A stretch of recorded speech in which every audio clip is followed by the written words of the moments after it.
عزیز طلباء، السلام علیکم ورحمۃ اللہ وبرکاتہ۔ آج ہمارا اسلامیات کا لیکچر نمبر 11 ہے۔ آج ہم سورۃ الانفال کی آیت نمبر 43 اور 44 کا ترجمہ پڑھیں گے۔ اس کے ساتھ الفاظ کے معنی بھی ہوں گے اور اس کے ساتھ ساتھ جو ہے وہ مشق کے کویشچن آنسر ہوں گے اور ایک آیت کا مفہوم بھی ہوگا اس کے ساتھ۔ تو سب سے پہلے جو ہے وہ آپ قرآن مجید کی آیات کا ترجمہ پڑھیں گے، پہلے تلاوت سنیں گے پھر ترجمہ پڑھیں گے۔ آپ کی بک کا پیج نمبر ہے 15، پیج نمبر 15 آخری لائن پہ دیکھیے۔ اعوذ باللہ من الشیطان الرجیم، بسم اللہ الرحمن الرحیم۔ اذ یریکہم اللہ فی منامک قلیلا ولو اراکہم کثیرا لفشلتم ولتنازعتم فی الامر ولکن اللہ سلم انہ علیم بذات الصدور۔ وَإِذْ يُرِيكُمُوهُمْ إِذِ الْتَقَيْتُمْ فِي أَعْيُنِكُمْ قَلِيلًا وَيُقَلِّلُكُمْ فِي أَعْيُنِهِمْ لِيَقْضِيَ اللَّهُ أَمْرًا كَانَ مَفْعُولًا وَإِلَى اللَّهِ تُرْجَعُ الْأُمُورُ۔ صدق اللہ العظیم۔ عزیز طلباء، ایک ایک لفظ کا ترجمہ دیکھیے۔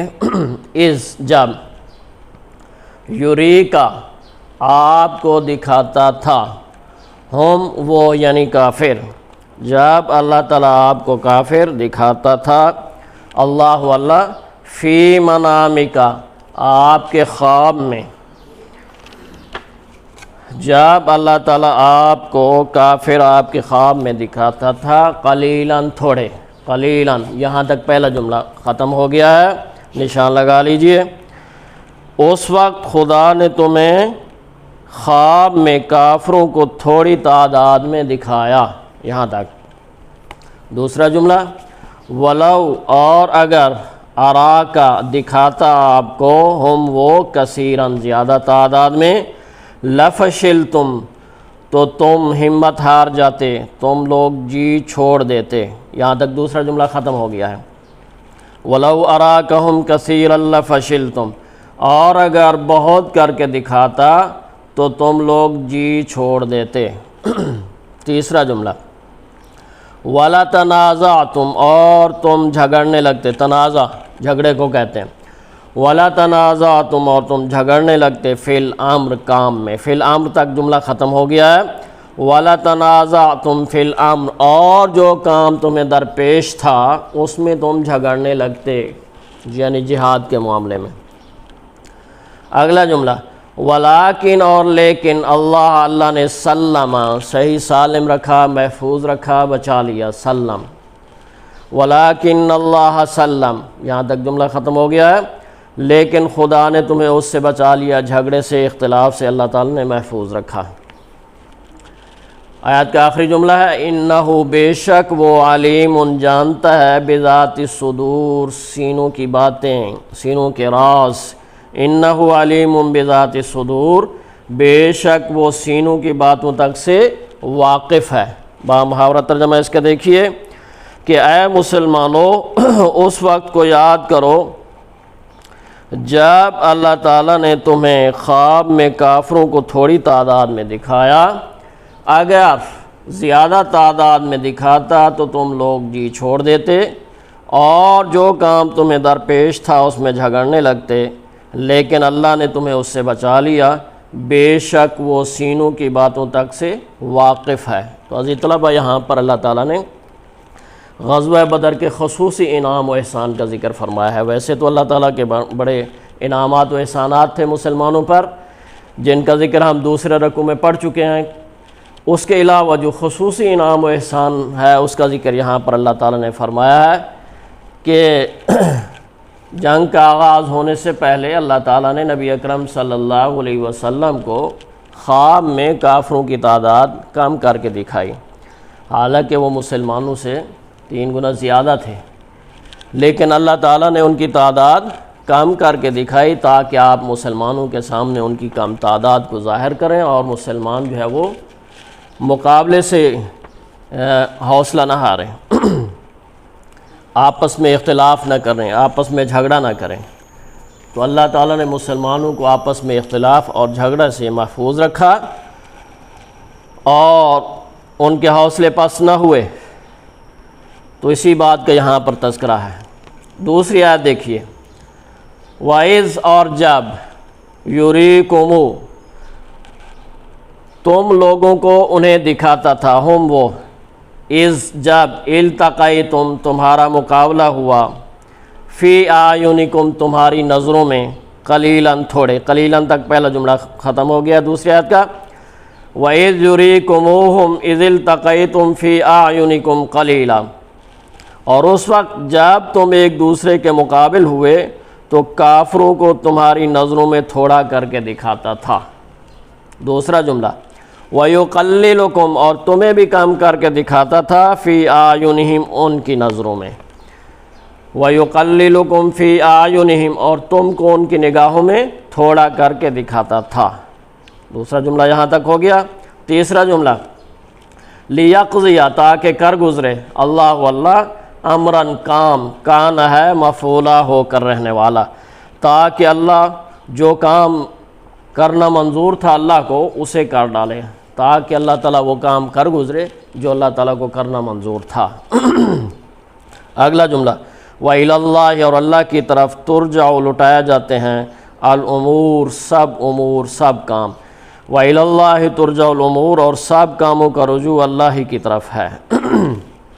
تو اس دوسری آیت میں اللہ تعالیٰ نے بھی ایک خصوصی انعام کا ذکر فرمایا ہے، وہ یہ ہے کہ جب مسلمان اور کفار کا آپس میں مقابلہ ہونے لگا تو حالت بیداری میں، پہلی بات تھی خواب کی، اب یہ بات ہے حالت بیداری کی، بیداری کی حالت میں اللہ تعالیٰ نے مسلمانوں کو کفار کی تعداد کم دکھائی، اور اسی طرح کفار کو بھی مسلمانوں کی تعداد مزید کم کر کے دکھائی، حالانکہ پہلے ہی وہ کم تھے، انہیں پتہ تھا کہ مسلمان ہمارے مقابلے میں تھوڑے ہیں، لیکن اس سے بھی اللہ تعالیٰ نے کم کر کے دکھایا۔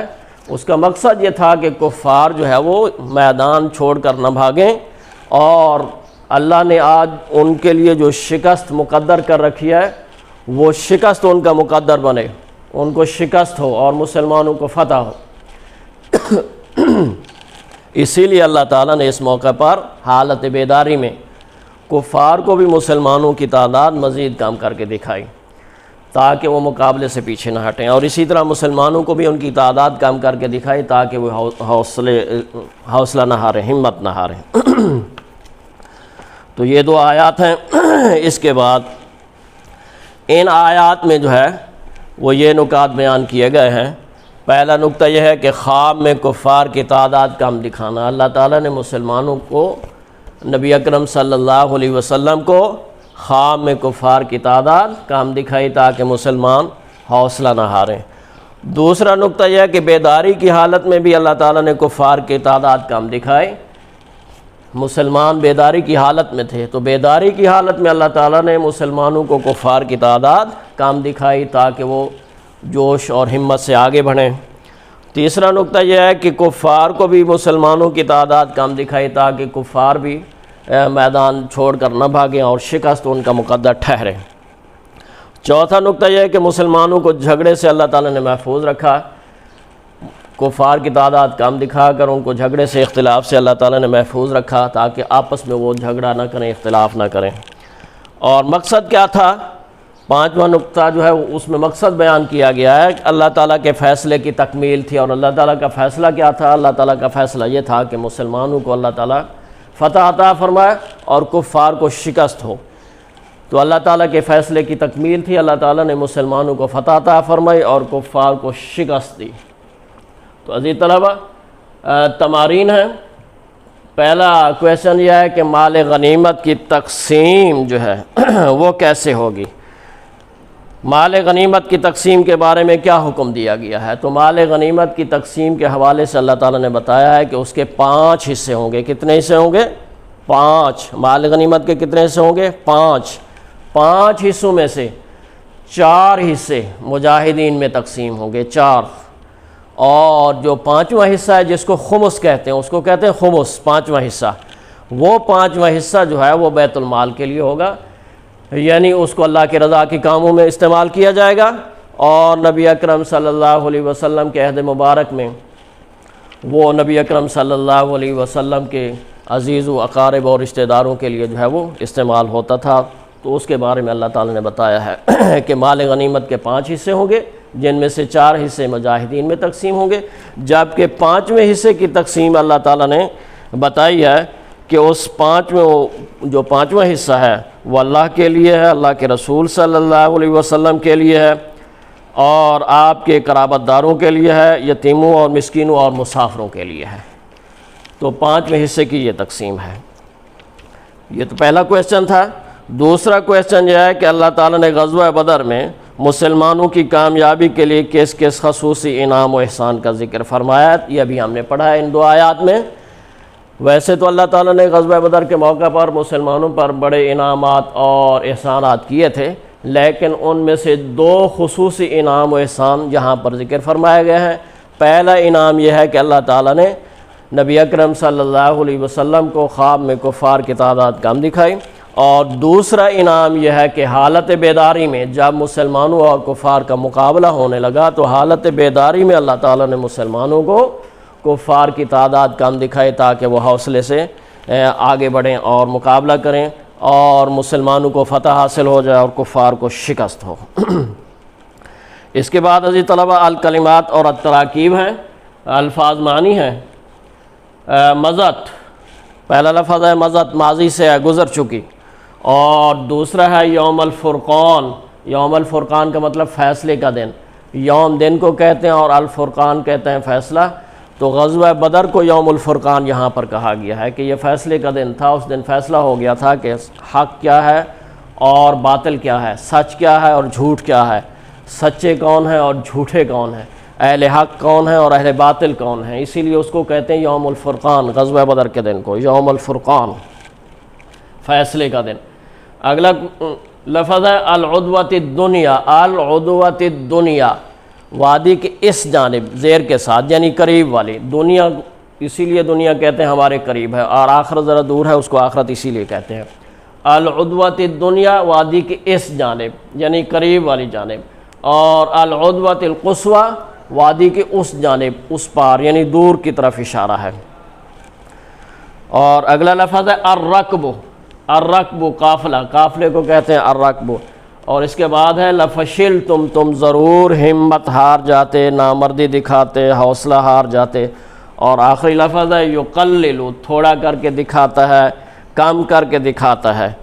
تو عزیز طلبہ اس کے بعد آیت ہے السؤال الثالث، عبارات کا مفہوم، وقاتلوہم حتی لا تکون، وقاتلوہم حتی لا تکون فتنہ ویکون الدین کلہ للہ۔ پہلے اس کا ترجمہ ہوگا، اس کے بعد پھر اس کا مفہوم ہوگا، وقاتلوہم حتی لا تکون فتنہ ویکون الدین کلہ للہ۔ اس کا ترجمہ یہ ہے کہ کفار کے ساتھ لڑتے رہو۔ کب تک لڑتے رہو؟ اللہ نے ارشاد فرمایا کہ وقاتلوہم حتی لا تکون فتنۃ ویکون الدین للہ، اور ان لوگوں سے یعنی کفار سے اس وقت تک لڑتے رہو یہاں تک کہ کفر کا فتنہ و فساد باقی نہ رہے اور دین سب کا سب اللہ ہی کے لیے ہو جائے۔ اس کا مفہوم یہ ہے کہ حق کی سربلندی کے لیے اس وقت تک کفار سے جنگ جاری رکھو جب تک کہ ہر طرف دین اسلام کا بول بالا نہ ہو جائے، عدل و انصاف قائم نہ ہو جائے اور ظلم و ستم ختم نہ ہو جائے اور اللہ کا دین غالب نہ آ جائے۔ جب تک اللہ کا دین مغلوب ہے اس وقت تک کفار کے ساتھ جنگ اور جہاد جاری رکھو۔ جب اللہ کا دین غالب آ جائے تو پھر کفار سے جنگ جو ہے وہ ختم ہوگی۔ وقاتلوہم حتی لا تکون فتنہ ویکون الدین کلہ للہ، اور ان لوگوں سے اس وقت تک لڑتے رہو یہاں تک کہ کفر کا فتنہ و فساد ختم ہو جائے اور دین سب کا سب اللہ ہی کے لیے ہو جائے۔ تو عزیز طلبہ یہ 2 آیات ہیں، ان کا ترجمہ یاد کرنا ہے اور اس کے ساتھ معنی یاد کرنے ہیں، اور یہ جو کویسچن آنسر ہیں یہ یاد کرنے ہیں۔ اللہ تعالی ہم سب کا حامی و ناصر ہو۔